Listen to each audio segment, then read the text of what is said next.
warahmatullahi wabarakatuh. Perkenalkan, nama saya Muhdapa, NIM 1032305, Prodi Manajemen Fakultas Sosial dan Ekonomi. Video kali ini saya akan menjelaskan tentang perencanaan sumber daya manusia. Tapi pembahasan yang akan kita bahas di video kali ini yaitu yang pertama, pengertian perencanaan sumber daya manusia, yang kedua, tujuan perencanaan sumber daya manusia, yang ketiga, manfaat perencanaan sumber daya manusia, yang keempat, proses perencanaan sumber daya manusia, yang kelima, strategi perencanaan sumber daya manusia, dan yang keenam sekaligus terakhir, kesimpulan perencanaan sumber daya manusia. Tapi pertama pembahasan yang akan kita bahas yaitu pengertian perencanaan sumber daya manusia. Menurut KBBI, perencanaan sumber daya manusia atau disingkat SDM adalah sebuah potensi individu yang dikembangkan dan dilatih untuk kepentingan proses produksi. Sedangkan menurut ahli H. Malayu SP Hasibuan pada tahun 2017 adalah merencanakan tenaga kerja secara efektif serta efisien agar sesuai dengan kebutuhan perusahaan dalam membantu terwujudnya tujuan. Topik kedua pembahasan yang akan kita bahas yaitu tujuan perencanaan sumber daya manusia. 1. Memastikan ketersediaan tenaga kerja yang tepat dengan cara memastikan organisasi memiliki jumlah, keterampilan, dan kompetensi tenaga kerja yang sesuai dengan kebutuhan operasional dan strategis. 2. Mendukung pencapaian tujuan organisasi dengan cara mengarahkan pengelolaan SDM untuk mendukung visi, misi, dan strategi organisasi dalam jangka pendek dan panjang. 3. Mengantisipasi perubahan di masa depan dengan cara mengidentifikasi dan merencanakan kebutuhan tenaga kerja untuk menghadapi perkembangan teknologi, pasar, dan lingkungan eksternal lainnya. Yang keempat, mengelola sumber daya secara efisien dengan cara mengurangi pemborosan sumber daya dengan memastikan tenaga kerja yang digunakan secara optimal. Topik ketiga pembahasan yang akan kita bahas yaitu manfaat perencanaan sumber daya manusia. 1. Pemenuhan kebutuhan tenaga kerja. Perencanaan SDM membantu memastikan bahwa jumlah dan kualitas tenaga kerja sesuai dengan kebutuhan saat ini dan masa depan. 2. Efisiensi dan produktivitas. Dengan perencanaan yang baik, organisasi dapat mengalokasikan tenaga kerja secara optimal sehingga meningkatkan efisiensi dan produktivitas. 3. Pengurangan biaya rekrutmen dan pelatihan.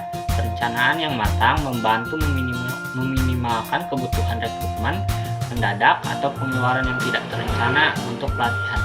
4. Mengantisipasi perubahan. Organisasi dapat lebih siap menghadapi perubahan pasar, teknologi, dan regulasi dengan strategi SDM yang terencana. Topik keempat yang akan kita bahas yaitu proses perencanaan sumber daya manusia. 1. Mengenali ketersediaan SDM saat ini dengan cara mengevaluasi aspek tenaga kerja yang tersedia seperti jumlah, keterampilan, pengalaman, kinerja, dan kompensasi. Melibatkan wawancara dengan manajer untuk memahami tantangan dan kebutuhan tim. 2. Menghitung kebutuhan SDM di masa mendatang dengan cara menganalisis kebutuhan tenaga kerja dengan mempertimbangkan promosi, mutasi, lowongan baru, pengunduran diri, atau pemecatan. 3.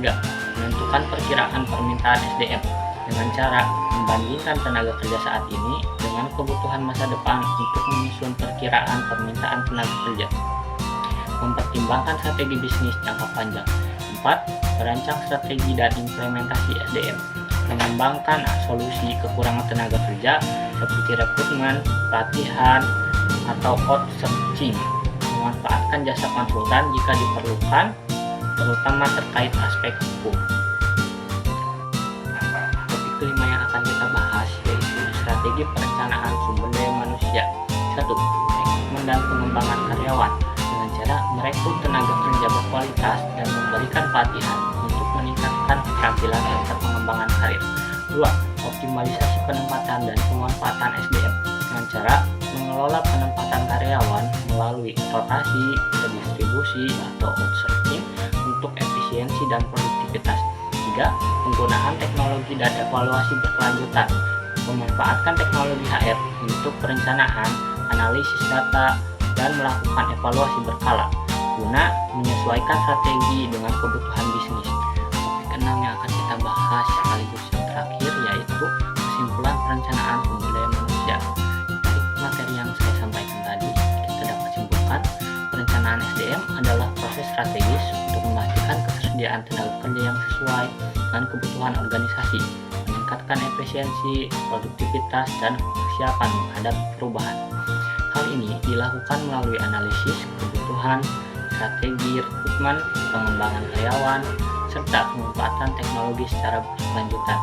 Cukup sekian yang bisa saya sampaikan. Mohon maaf apabila ada salah kata atau ucapan.